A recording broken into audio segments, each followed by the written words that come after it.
Hello students, welcome to geometry defence academy. तो RMS CET यानी राष्ट्रीय military school common entrance test जिसकी date आपको पता होना चाहिए कि फिक्स हो चुकी है। अब एडमिट कार्ड आ जाएंगे 2 दिसंबर को, ठीक है। और 8 दिसंबर को एग्जाम है इस कॉमन एंट्रेंस टेस्ट का, कक्षा 6 और कक्षा 9 के लिए।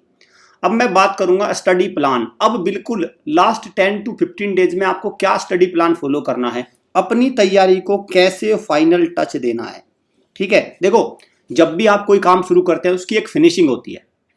आप जैसे अगर कोई कारपेंटर कोई फर्नीचर बनाता है तो आखिरी में वो बिल्कुल उसको प्लेन करने के लिए रोंदा लगाता है, बिल्कुल उसको फिनिशिंग देता है ताकि उसमें कोई भी गड़बड़ी ना हो और बिल्कुल वो साफ सुथरा फर्नीचर नजर आए, ठीक है। तो बात हो रही है विद्यार्थी, जब विद्यार्थी अपनी तैयारी शुरू करता है आरएमएस की तो उसको आखिरी में बिल्कुल एक फाइनल टच देना होता है, सब कुछ देखना होता है, संवारना होता है, सब कुछ इकट्ठा करना होता है और पूरे फोर्स के साथ वो एग्जाम में अपीयर होता है, ठीक है भाई। चैनल को सब्सक्राइब कर लो, बेल आइकन पे क्लिक कर लो, क्योंकि जब ये वीडियो आप देखेंगे तो पूरा आप इसमें अपने आप को कैलकुलेट करके देखना, अपने आप को इसमें तोल के देखना और देखना कि क्या आपकी भी तैयारी इसी तरह से हो रही है, फाइनल टच इसी तरह से आप उसको दे पा रहे हैं। सैंपल पेपर अभी भी आप उसको मंगवा सकते हैं, क्योंकि जब आपने पूरी तैयारी करी होगी तो आप अपने आप को जांच करके देखो कि जो आरएमएस का पेपर आएगा उसी तरह के 5 पेपर में आपका क्या स्कोर हो रहा है, क्या गलती आप कर रहे हैं। कहीं ऐसा तो नहीं आप आउट ऑफ कॉन्टेक्स्ट आपने पढ़ाई कर ली, कहीं ऐसा तो नहीं आपकी तैयारी में कहीं कमी रह गई, क्योंकि एक एक नंबर का बड़ा खेल है। मैं आपको बता दूं, मैंने ऐसे भी बच्चे देखे हैं जो 1 नंबर से, हमारी एकेडमी का बच्चा था लास्ट ईयर 140 पे कट ऑफ थी और 140 उसके नंबर थे, उसका नहीं हुआ। कारण डेट ऑफ बर्थ या मैथ्स के नंबर उसके कम थे। तो दूसरे बच्चे के 140 वाले के हो गए, वो भी हमारी एकेडमी का था, लेकिन इसका नहीं हुआ क्योंकि मैथ्स में उसके रह गए 47 और दूसरे वाले के थे 50। तो जब टाई अप केस बनता है तो मैथ्स के नंबर कैलकुलेट होते हैं, ठीक है। इस तरह के केसेस बनते हैं भाई, तो एक एक नंबर की यहाँ पे बड़ी ही इंपॉर्टेंस होती है। लाइव क्लास से आप जुड़ सकते हैं हमसे, अगर आपको लाइव क्लास लेनी है इस नंबर पे कॉल करके लाइव क्लास में जुड़ जाइए। हॉस्टल के थ्रू घर पे माहौल अच्छा नहीं है, गाइडेंस नहीं है, मम्मी पापा टाइम नहीं दे पाते, मन बार बार भटक जाता है, तो आप हॉस्टल को ज्वाइन करिए, इस तरह की पढ़ाई कराई जाएगी। फेस्टिवल फंक्शंस बर्थडे वगैरह यहाँ पे बिल्कुल जीरो होता है, सब कुछ जीरो है भाई, केवल पढ़ाई होती है यहाँ पे। मैं कह दूं मैं एक्टिविटी, क्योंकि यहाँ पे हॉस्टल बैच का मतलब है अगर बच्चा आया तो कंपटीशन की तैयारी करने आया, वो कंपटीशन ही करेगा, प्रॉपर कंपटीशन अगर आपको करना है, प्रॉपर कंपटीशन, ठीक है। वैसे तो आपने सुना होगा कि भाई बच्चे के सर्वांगीण विकास के लिए सब कुछ जरूरी होता है, बिल्कुल जरूरी होता है। वो राष्ट्रीय मिलिट्री स्कूल में सेलेक्ट होकर कर लेगा वो अपना सर्वांगीण विकास, वो ठीक है। लेकिन यहाँ पे फिलहाल सर्वांगीण विकास के लिए उसको प्लेटफॉर्म मिलना जरूरी है, राष्ट्रीय मिलिट्री स्कूल का वो जरूरी है, ठीक है। चलिए अब हम बात करते हैं आज का व्हाट इज टारगेट। देखो, जब हम स्टडी प्लान बना रहे हैं तो स्टडी प्लान का उद्देश्य होगा, एक टारगेट हमने सेट किया हो उसको अचीव करना। तो सबसे पहले मैं बता दूं इस टारगेट क्या है, ठीक है। What is target. टारगेट जब मैं कहता हूं, टारगेट का मतलब अभी हमारा जो बिल्कुल एकदम जो सबसे जरूरी टारगेट है वो राष्ट्रीय मिलिट्री स्कूल का कॉमन एंट्रेंस टेस्ट का रिटर्न क्वालिफाई करना। सीईटी जो है इसका रिटर्न क्वालिफाई करना, मतलब इंटरव्यू की लिस्ट में अपने नाम को शामिल करवाना, ये है, ठीक है। तो अगर मैं कक्षा 6 की बात करूं भाई, कक्षा 6 की, तो कक्षा 6 में जो पिछली साल हाईएस्ट कट ऑफ गई थी वो लगभग 130 थी जनरल कैटेगरी में, ठीक है। और डिफेंस वालों के लिए मान के चलो वो 125, ठीक है। तो आपका टारगेट क्या होना चाहिए, चाहे वो कोई सी भी कैटेगरी से बच्चा हो। तो अगर मैं इसको पूरा निचोड़ कर दूं तो आपका टारगेट 120 का तो होना चाहिए कक्षा 6 के लिए, और वहीं कक्षा 9 के लिए वो 150 नंबर है आउट ऑफ 200। तो मैंने पहले आपको एक टारगेट का वो दे दिया कि 150 में से 120 होना चाहिए, ठीक। यहां 200 में से 150 होना चाहिए। बहुत सारे बच्चे अंग्रेजी के नंबर भी जोड़ रहे हैं, अभी भी जोड़ रहे हैं। जब उनसे पूछा जाता है कि क्या स्कोर रहा सैंपल पेपर में हमारे, तो बताते हैं 175। नहीं जी, 175 नहीं चाहिए हमें। आप ये बताओ अंग्रेजी में क्वालिफाई करने के बाद स्कोर क्या बना। तो ऐसे ही 120 वो टारगेट है अंग्रेजी में क्वालिफाई करने के बाद, और यहाँ पे आउट ऑफ 200 में से 150 है।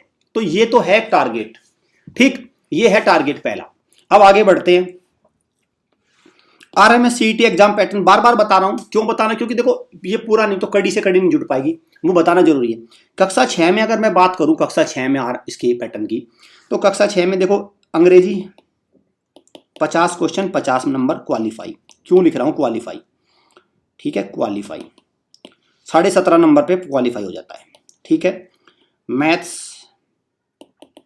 50 question 50 marks, reasoning 50 question 50 number, ठीक है, और जीके 50 क्वेश्चन 50 नंबर, ठीक। और टोटल जो मेरिट बनती है वो 150 में से बनती है, ठीक है। और हमने टारगेट सेट किया 120, ये हमारा टारगेट है। तो क्योंकि जब हम ये टारगेट देखेंगे, क्योंकि अब यहाँ पे देखो हम अलग अलग को, क्योंकि स्टडी प्लान जब बनेगा तो मैथ्स का अलग बनेगा, रीजनिंग का, जीके का, ऐसा सेम। अगर मैं बात करूं, सेम कक्षा 9 की अगर मैं बात करूं तो साइंस 50 नंबर का, इंग्लिश 50 की, SST 30, हिंदी 20 और मैथ्स 50, तो टोटल बन गया भाई 200 नंबर, ठीक है। तो ये कक्षा 9 के लिए हो गया। ये हमारा एक मतलब सीईटी एग्जाम पैटर्न है, ये हमारा रिटर्न में आएगा जो भी बनेगा। अब आप बात करते हैं हम इसका individually, maximum hours of study, ठीक है। अब मैं यहां पे एक बात बताऊं, देखो भाई जब हम स्टडी प्लान बना रहे हैं तो सबसे पहले हम ये भी देखें ना हमारे पास बच्चे के पास घंटे कितने हैं पढ़ने के लिए। तो मैं ये सर्कल निकाल रहा हूं, 24 घंटे बच्चे के पास होते हैं, 24 घंटे में से कितना समय निकलेगा, देखो भाई 8 घंटे तो उसके सोने के मान लो, ठीक है, स्लीप, ठीक है, 8 घंटे सोने के मान लो, इसमें तो कोई डाउट नहीं है। 2 घंटे उसके दिन भर की एक्टिविटी, नहाना धोना फ्रेश होना, ये सब चीजें एक्टिविटी मान लो, डेली एक्टिविटी जो होती है, रूटीन एक्टिविटी, ठीक है, 10 हो गया। 2 घंटे उसके मस्ती के मान लो, मस्ती यार, ठीक है, 12 हो गया।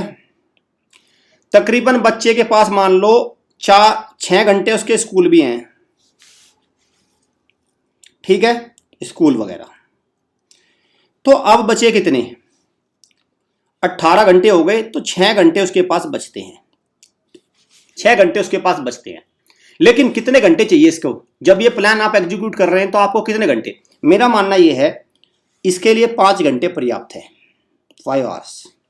तो आप यहाँ पे 1 घंटा और आप इधर उधर मान लो, ये तो हो गया उसको फाइनल बचता है, लेकिन 1 घंटा और आप इधर उधर मान लो, माने चलो मोबाइल है, मन नहीं है पढ़ने का, या कोई बहुत सारी दिक्कतें देखो हो सकती है, ठीक है, बच्चे की तबीयत खराब है, उदास, तो मैं मान के चलो 5 घंटे पर डे करना है, 5 घंटे पर डे पढ़ना है, ठीक। सिर्फ आपको क्या करना है भाई, 5 घंटे का अपना टारगेट बनाना है, छोड़ दो सारी, मैं नहीं कह रहा आपको 12, देखो अगर आप कोई ज्यादा कर सकते हो तो वेल एंड गुड, लेकिन मिनिमम आपको ये मैक्सिमम लिखा, देखो मैक्सिमम की तो कोई नहीं है, लेकिन आपको मिनिमम 5 घंटे तो निकालने होंगे, इसको आप मिनिमम ही समझो एक प्रकार से, ठीक है। चलो अब मैं 5 घंटे को देखो टाइम टेबल को बनाता हूं। पहले हम कक्षा 6 की बात करेंगे और फिर कक्षा 9 की। जनरल नॉलेज में आपको अब क्या पढ़ना है और जनरल नॉलेज को कितना समय देना है। भाई जनरल नॉलेज को बच्चों को अब डेली 2 घंटे देने हैं, कितने, 2 आवर्स। एक बात क्लियर हो गई, 2 आवर्स। 2 आवर्स में, अभी कक्षा 6 की बात हो रही, 2 आवर्स में कैसे कैसे करेंगे। सबसे पहले आपके पास 10 इयर्स के PYQ होंगे, PYQ 10 इयर्स,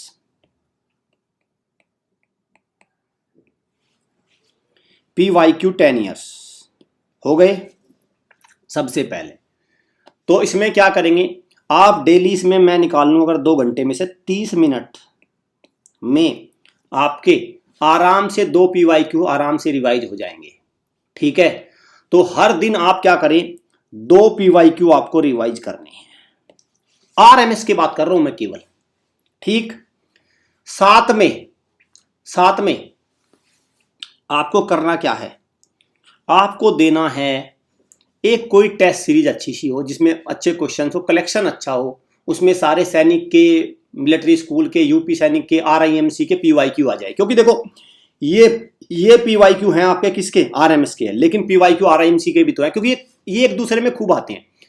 तो मतलब मैं कह रहा हूं एक ऐसी टेस्ट सीरीज जिसमें 2-2.5 हजार क्वेश्चन का कलेक्शन हो, सारे मिला मुलू के PYQ, तो वहां से आपको तैयारी करनी है। अब जो बचता है आपका 1 घंटा, मतलब 30 मिनट हो गई, आपके बचे आप 1.5 घंटा, 1 घंटा आपको यहां पे खर्च करना है, 1 our, in 2000 PYQ।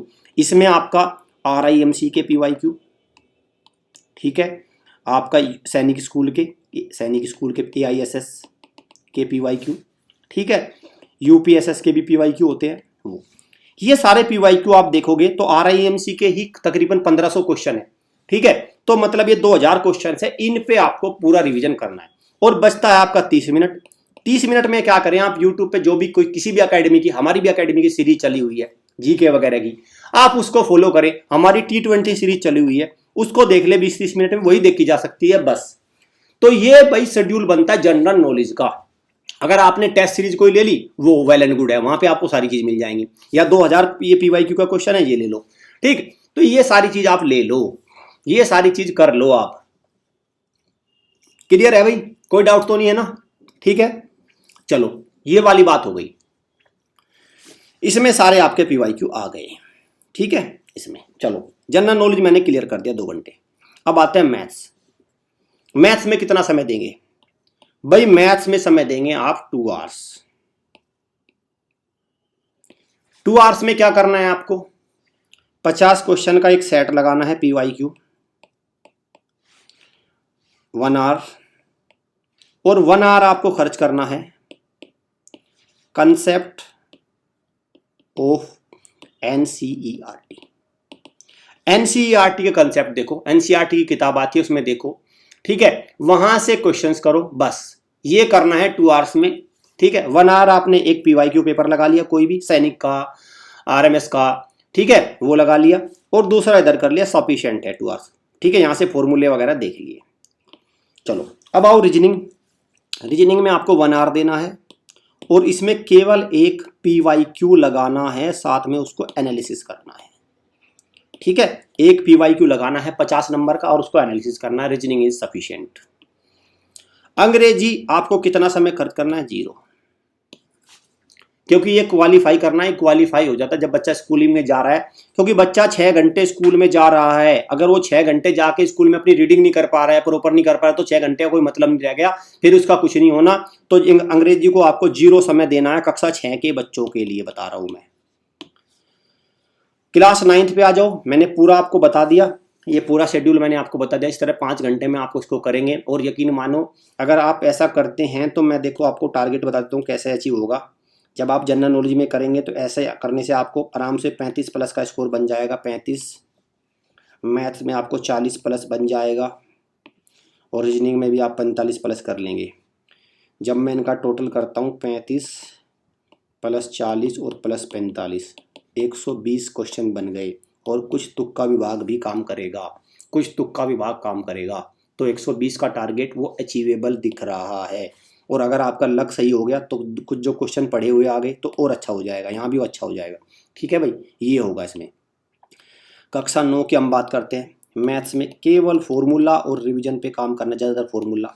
Science PYQ plus NCERT से बाहर मत जाना।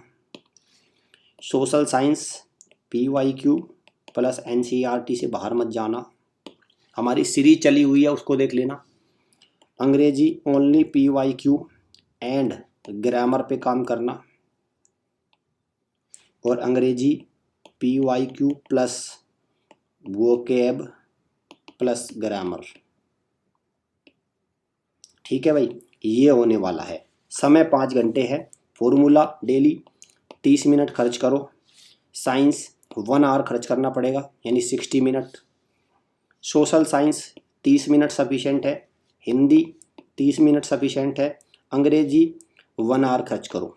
तो 1, 2, 3, 3.5, और फिर इसके बाद में कोई बैठ के मैथ्स के इसके साइंस के एडिशनल क्वेश्चंस सोल्व करो। साइंस के करना, मैथ्स के मत करना।